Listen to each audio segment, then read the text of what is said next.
Hey guys, Mr. Jaeger here. Now, obviously, it's been a while since the announcement was made, and understandably, there's been a fair amount of. Well, if you're a World of Tanks player, you will have undoubtedly known what's going on. But for any other viewer who may be watching this, basically, Wargaming on the 21st of May 2018 decided to make a post talking about perfecting preferential premiums. Now, for anyone who doesn't know what a preferential premium tank is, basically the current World of Tanks, or at least for over a year, World of Tanks has been utilizing a matchmaking system which is known as 357. I won't go into details, but the general gist is that they're attempting to make it so that players in World of Tanks will be going up against vehicles that are roughly tiered against them to make it more enjoyable, to make it more balanced, and to make it more fun. None of these things have occurred, by the way. Let's just be honest with you. For example, in a tier 8 game, in a standard vehicle or non-preferential matchmaking vehicle, you're going to be seeing tier 10s, and a lot of them. In tier 7s, you'll be seeing tier 9s, and in tier 9s, well, you're fucked, because tier 10s is pretty much the only thing you'll be seeing, and that's the bottom line. So for a long time, Wargaming have been profiting about that, saying, or championing the cause of the 357 matchmaker, saying how amazing it is and how it's apparently helping out everything. But now the thing that they've been sort of not so keen on, is the preferential matchmaking. So to explain preferential matchmaking, so for example, if you were in a tier 8 tank, you would expect to be seeing tier 9 and tier 10 games, 2 tiers up and 2 tiers down. Most of the time you're seeing tier 10 games, which means that your vehicle, say for example, let's say let's have a look at an averagely somewhat decent vehicle at tier 8, let's say Tiger 2, because I think I've still got my Tiger 2. Do I have my Tiger 2? Yes, I've got my Tiger 2. So this is my Tiger 2, fully upgraded, has a pretty powerful gun, pretty strong armor. They've buffed it as well. I say buffed. The armor is pretty strong, and as a tier 8 tank, it's not impregnable, but it does the job. This thing will see tier 9 and tier 10 games way more times than it will see tier 8 and tier 7 games. It's just how it goes now in World of Tanks. So, and obviously also, there's the whole story about the power creep, talking about various tier 10 and tier 9 vehicles, which are extremely powerful. Yes, I'm looking at you little bastard tier 9 Skoda, which takes less than 2 seconds to change a 100mm shot, but apparently 2 seconds. Anyway, so various tier 9 and tier 10 vehicles which are in the game are extremely powerful. Hell, the new Object 268 Mark 4, which got nerfed in the recent patch, has been a shining example of just how powerful certain vehicles can be. So as a standard, tank, you're going to be seeing lots of tier 10 gun barrels pointing at you, and this obviously is not going to be very fun. So, with preferential premium matchmaking, however, you're only going to be seeing tier 9 tanks, which isn't perfect, but it's a lot better than taking on tier 10 tanks.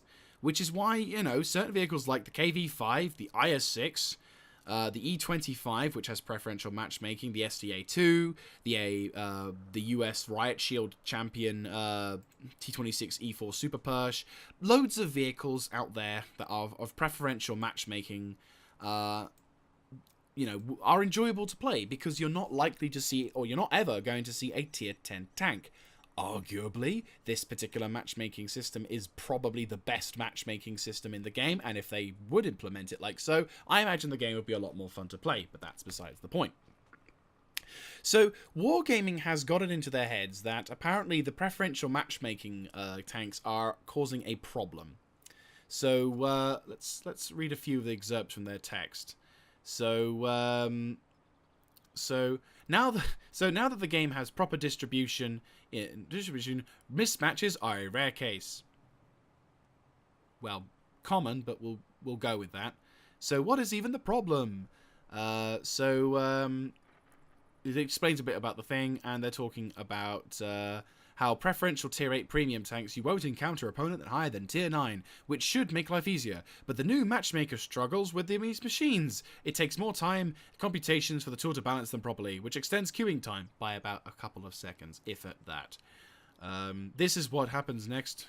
The matchmaker starts grabbing an excessive number of tier 9 tanks, even though there are a million of players, you say. To fill up tier 9 tanks, to fill up team rosters for preferential preems, so they become decifit. Decifit? I'm gonna say decifit. I'm probably gonna be wrong. I'm thinking des, and it's like nano des, but in another way. Anyway, so they become decifit when it becomes forming teams for tier 10 machines, and the matchmaker then looks at something to fill the gaps for the tier 10s. And look who's here! Hello, tier 8s. Come on here, little fellas. Okay, so with that in mind, is there that many premium? I mean, I've not played this game a lot recently, but in the times I've played, I've seen maybe 1 or 2. And obviously you can't say from one perspective, but luckily on one particular video on the Quickie Babies video, which I will link as well in the description, someone in the comment section commentated talking about the amount of premium vehicles that were utilized as well as non-preferential matchmaking. And of the millions of vehicles of tier 9 and tier 10, only like 170,000 preferential matchmaking vehicles were listed in the servers for like the however many days back. So the question is really, well, it's not the preferential matchmaking tanks that are causing the problem, it's just the matchmaker in general, if it's apparently the matchmaker is struggling. So what Wargamming is deciding on doing is they're basically going to buff the premium preferential matchmaking tanks up, remove their preferential matchmaking from them, and cast them into the pot with all the other premium tanks that are also there. Right. And apparently this will speed up ease calculations and make apparently the vehicles in, tier 8 premium the premium preferential matchmaking vehicles to be apparently a lot more strong and a lot more competitive in the the market that is today. So basically the thing that we spent a fair amount of money on, we're now losing one of the more vital aspects, because as a World of Tanks player, I'm not exactly keen on going into a tier 10 tank match with a tier 8 tank every time. Kind of makes it hard to enjoy the game. So, well, before we go into my little rant, let's have a look at what they're rebalancing, and also I'll be linking obviously providing the link of the post in the description. So KV5 rebalance is basically a picture which has 3 slides indicating the buffs and the changes, I'm going to say, to the tank. So let's look at firepower. So the gun that comes with the KV5 when you have this thing at the moment is a 107mm ZIS-6M. It has 7 rounds per minute, 167 penetration on standard, 219 premium, and 654 on high explosive. The damage is about 300 and 360 on explosive. Accuracy is 0.43 and an aiming time of nearly 3 seconds.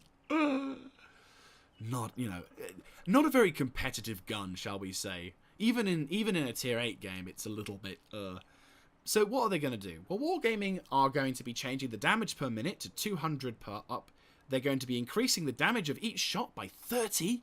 So if we go to firepower, the average damage would go from 300 to 330, which would then increase the damage per minute from 2,000 to 2,300, 200 on that one.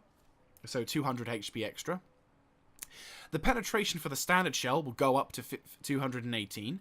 The premium penetration shell will be 243. Okay, I mean, to be honest with you, you could have just buffed it to 230, and that would have been a bit more sensible. But no. Let's make sure the premium shell is at least 20 bigger, so it's almost pointless having it, but sure. But no changes to the aiming time and accuracy. So, great job you can pen. Good luck trying to hit anything. So, before I go on to it, none of these changes are guaranteed to be going into the game. At the end of the post at the bottom, they say that the KV stats may change due to how it performs. So it may change. We may not have these. Going on to the frontal armor. So this particular vehicle, obviously, if you've played this game before, you know about the famous R2-D2 joke. Where basically you've got these 2 very large cupolas in the front of the armor, and they are pretty much begging, not to mention the ones on the top, but no one aims for the ones on the top because these two are pretty much here begging to be penetrated. And as such, you can tell the difference between a KV5 driver who knows about this and a KV5 driver who doesn't know anything. So normally these things go through, and on the frontal hull you're looking at 180, same for the turret. On the side of the hull you're looking at 150, and the rear of the hull you're looking at 140. For the turret, 180 all round. So, you know, not bad, especially for the turret. Turret's actually looking pretty damn good. But yeah, so now, however, they're buffing the frontal armor. So on the top of the turret will go from 180 to 220. Okay, sure, turret on that as well. And the cupola is going to go from whatever it was, 40 millimeters, 150 to 190. So the cupola at the top, a little bit more bounceable. The two R2 units are going to be increasing their armor to 200 from 180. So, yay. The R2 unit on the left was 150, and now it's going up to 200 as well. So both of these two R2 units will now be 200. And the gun mantlet will also be going up to 220. So the frontal hull of this thing will both now be 220. And for the turret, yeah, that's a pretty damn good improvement. We've got, like, a lot of bounceability. If you can hull down without somehow hulling down, without these things showing up, you're probably going to be doing fairly well. But Wargamming, of course, for some reason, decides to alter certain things about this vehicle. So, of course, Wargamming taketh, and Wargameth giveth, or giveth, and then they taketh away. So, if we have a look at the rear, which, by the way, very good image showcasing rear and sides. Apparently, you couldn't just have a tank which was a lot more angled, rather than this one. So, we're losing armor in this now. So, the sides and rear are going to get nerfed. So, the rear of the turret will go to 120 from 140. No, sorry, 120 from 180. I looked at the armor and I'm like, wait, what? No, so from 180, it's now 140. 20, sorry. I keep looking at that 140. My eyes are addicted to seeing that number. The side of the turret will be 150. The side of the armor will be 130, so fun. And the rear of the armor will go to being 95 and 93. Now, for some reason in the image, the 95 from 50 millimeters is here, is listed here, and here is where they list the 93. Sure thing, but I'm assuming it's something to do with the turret or whatever, but generally speaking, this rear section is now going to be, way, way, way more pennable. Like, dead if you get pen from the... to a degree, if you get a big enough derp gun, you could derp this thing to death. Like, if you still have the Death Star, the original Death Star, or the glass cannon Death Star, or even just a giant middle finger gun, you will be able to do the potential killing derp blow, you know? Like, really? So, the main strat for this vehicle, if you hadn't noticed already, is the fact that you would side scrape this thing like a motherfucker. Because, obviously, if you frontally face someone, your R2 units will be exposed, thus giving the enemy an opportunity to get some free damage onto you. So, side scraping, whilst hiding the R2 units, was pretty much the only strategy you can have. So, basically, we're not having any improvements to speed, which is, this thing is a slow tank already.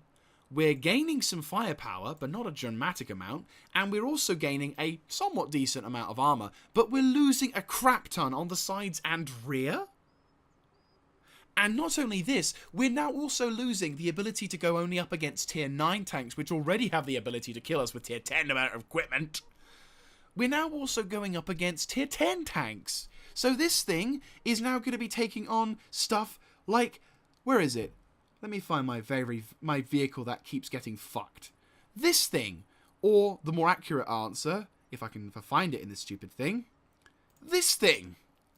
So basically, my KV5 is now going up against the Jaeger. Vehicles like the Pak-43 Jagdtiger will go up against vehicles like the IS-7. vehicles like the Super Persh will go up against vehicles like the T57 Heavy or the Czechoslovakian line or the new tier, the tier 10 premium, the new tier 10, the Swedish tier 10s and the I-Ties. The Chinese with their Type 4 and Type 9s. Yes, to a degree, you encountered the Type 4 at tier 8, but the Type 5 is even more terrifying. Especially if you're going to be going up against the rear of this thing. So, really what's going on is we are basically losing a lot of vehicles' potential and enjoyment factor for the sake of slight buffs. Slight buffs. And let's not forget also, certain vehicles at preferential matchmaking that got removed because people were complaining about them being overpowered.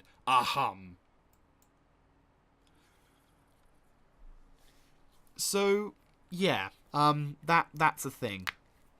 So, but here's the thing that, to be honest with you, is kind of stirring up the boiling nest and has very rightfully resulted in the Reddit post of this particular action by Wargamming with 150 pages of people complaining. Is Wargamming have basically said, well, this is going to be happening, but don't worry. If you don't like this decision... Okay, let me portray it in a more accurate manner. Hello, my friends. I am a representative of Wargamming, hypothetically speaking. So, you may have noticed that we're changing the preferential matchmaking for the premium tanks. That means your KV5 is kind of useless now, including your IS-6. Because, let's face it, you're not really going to be facing tier 9s and tier 8s only. You're going to be facing the glorious glorious Russian tanks like the IS-7, the other vehicles like the recently changed, finger quote, Object 268, the Object 268-4, not to mention, of course, various other heavy tier we left Death Star in game as well, so, fun times for everyone, yes? And, you don't like this decision. You don't like the fact that your premium preferential matchmaking tank that you were probably only utilizing because of this very, very, nice feature is now gone. You wish to trade it in? No problem. Well, guess what? Tough. First of all, we're not going to back down on this. And second, if you do wish to, I give you a special deal. Special Wargamming deal. What we're going to do, you can trade these tanks in. Yes, trade them in. For a maximum of 2,400 gold. I'm not cheating you. Have a lovely day. Long live Wargamming. So basically what you're saying is that a vehicle that we spent real money on, which you still occasionally sell, by the way. Like, Wargamming, to clarify, it's not that they don't like preferential matchmaking tanks, it's just they've not released any for about 3 years. So, what Wargamming... But here's the magical thing. Here's the thing that Wargamming are... Here's the thing that I find even more entertaining, and the reason why I'm recording this video right now. You're gonna love this.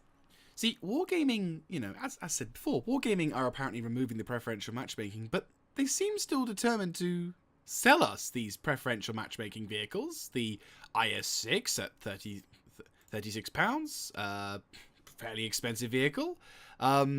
The various other vehicles, such as the 112, which is down... Oh, the STA-2, the 112, which is down... I keep missing the damn thing, don't I? I've missed it, haven't I? Completely.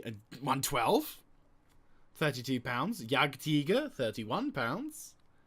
KV5 used to be available for sale, but then they removed it after a while, but that was around the 30s margin, even though it's a pretty poor tank. I mean, £31 for a 203 penetration premium tank. Super Persh, £23. Just premium vehicles. Tiger 2, Tiger number 6, 13 quid. Just premium vehicles with premium matchmaking. They, despite, apparently impacting the game, Wargamming are still determined to sell them. And apparently, to some sources, they also was the M6E3, E4, or A6, American vehicle, tier 8 tank that was a beta vehicle, preferential, was being listed as an ultimate package. Not sure if it was on EU or in America. Probably in America, because we got the KV2R Supreme, so it's probably an American thing. Possibly. I'm not too sure. I can't confirm that, but I can tell you now. It comes with a few things. So, you know, GG Wargamming. GG. So, yeah. Just, yeah. Like, we really Wargamming. Why are you too dumb?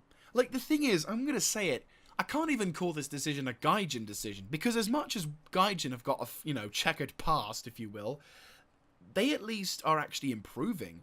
Yes, their matchmaking at times can be absolutely terrible, and I think if they just rejig that, that'll be fine. But they're doing things that makes a little bit more sense.